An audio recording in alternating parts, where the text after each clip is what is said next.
Okay guys, bago kayo maglinis ng ng mga e-bike nyo, patayin nyo muna tong breaker.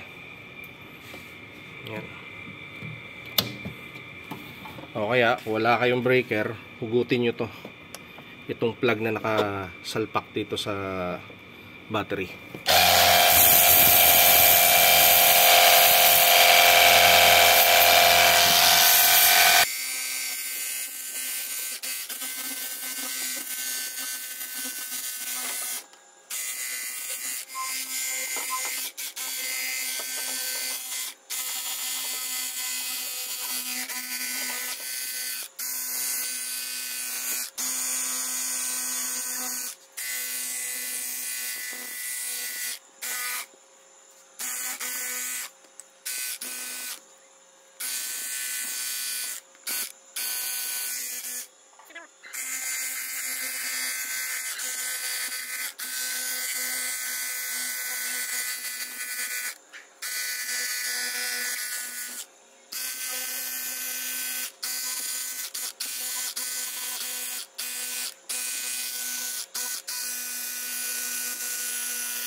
Ito lang yung babalutan nyo dito, yung motor. Ang iiwasan nyo malagyan ng tubig dito sa maibabaw na to. Kasi ito yung pwede maging daan para makapasok yung tubig dun sa loob ng circuit nito. Yung controller ng motor nya. Kaya sasakluban natin yan para hindi ginawin.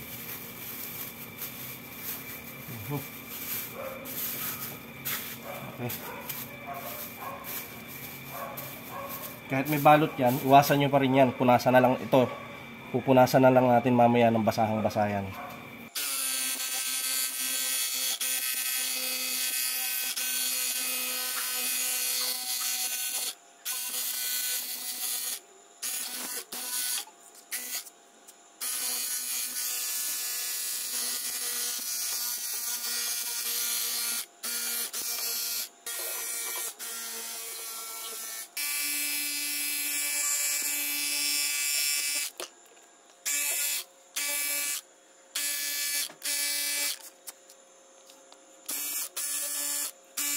Yan. Itong wire na to, iiwasan yung mabasa to. Kasi dito yung sa controller, baka pumasok yung tubig, katulad niyan. Lumalawit na. Maaari nga to dapat to may tape. Para hindi basta iwasan niyo na lang to, ito iwasan. Number 1 yan. Hihingal na. Yan, linis na Yan, saka syempre ito yung iiwasan nyo rin. Ito pag nabasa to, itong sensor. Sa bagay sa brake lang yan, pero minsan may epekto. Okay.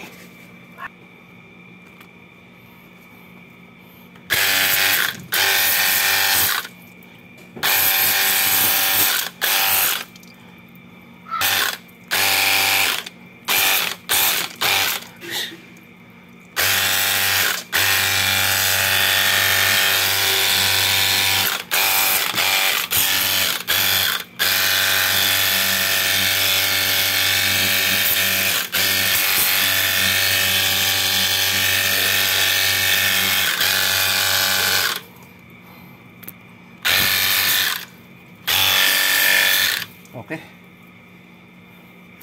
Hindi pa dyan nagtatapos guys. Pagkatapos nito, kailangan i-blower pa rin yan. Lahat, buong ilalim. Pag wala kayong blower, gamitan nyo na lang ng basahang basa para matuyo yung ilalim. Yan, linis na.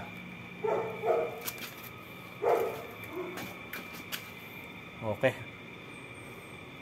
Pwede nang tanggalin. Siguro mamaya na lang pala tatanggalin to pagka napunasan na. Kasi pupunasan mo pa yan Pansin nyo may mga tape Tinetapean ko kasi yung mga butas.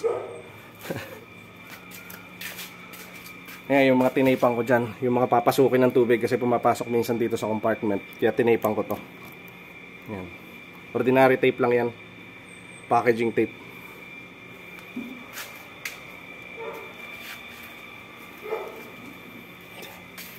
basahan naman tayo. Mahalaga rin na mayroon kayong ganitong blower pagka may sasakyan kayo, syempre.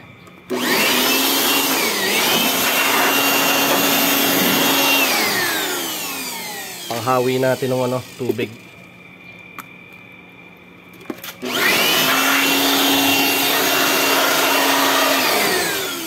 Lalo sa mga dekuryenteng sasakyan, dapat talaga may blower tayo.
Tingnan nyo pag naglinis kami, oh. Yan, pati wheel well, linis. Pero yung labas, hindi.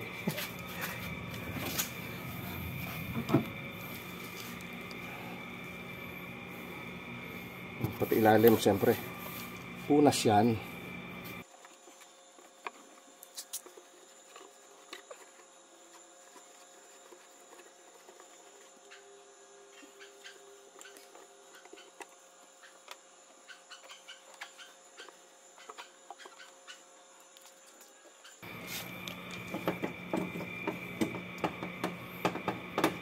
Lahat yan, kailangan tuyuin kasi yung mga ganitong klaseng mga Chekwa made dapat hindi nabababaran ng tubig dahil alam nyo na mangyayari, kalawang.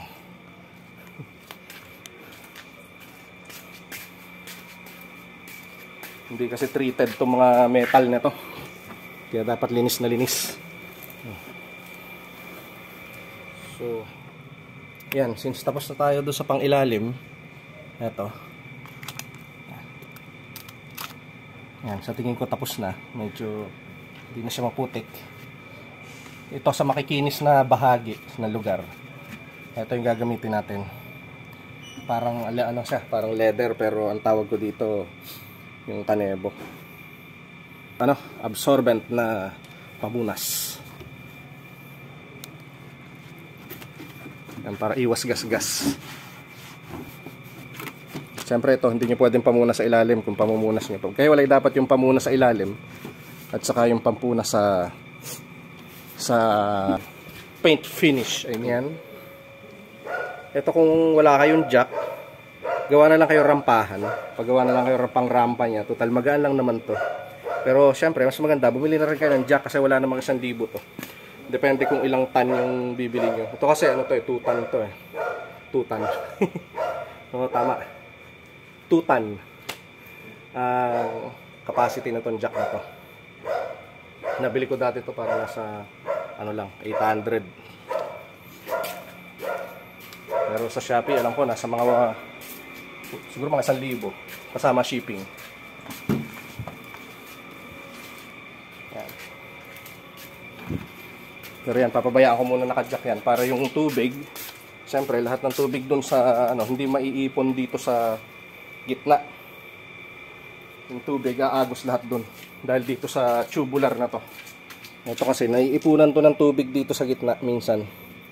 Kaya kailangan patuyuin muna. Pero nasa inyo na rin. Kasi kung may ano naman kayo, kung may blower naman kayo na kagaya nitong ginagamit kong to, tirahin nyo lang yun.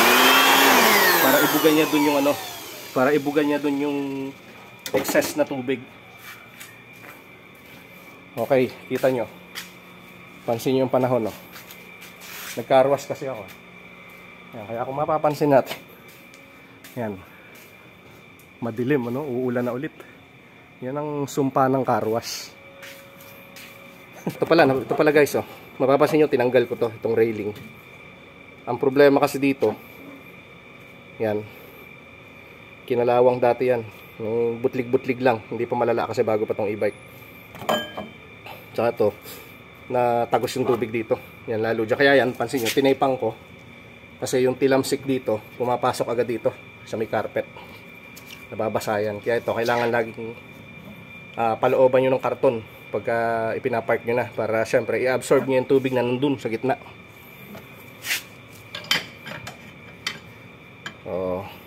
I-unjack na. Total tuyot na siya.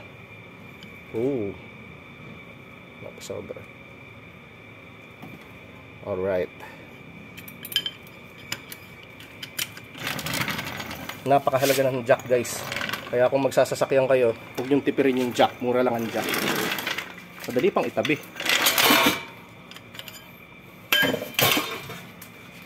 Okay. Gudas niyo ulit. Pati ilalim. Kahit silipin nyo. Ito na lang. Ang aking babrasin sa susunod kasi aapakan din mamaya eh. See you soon.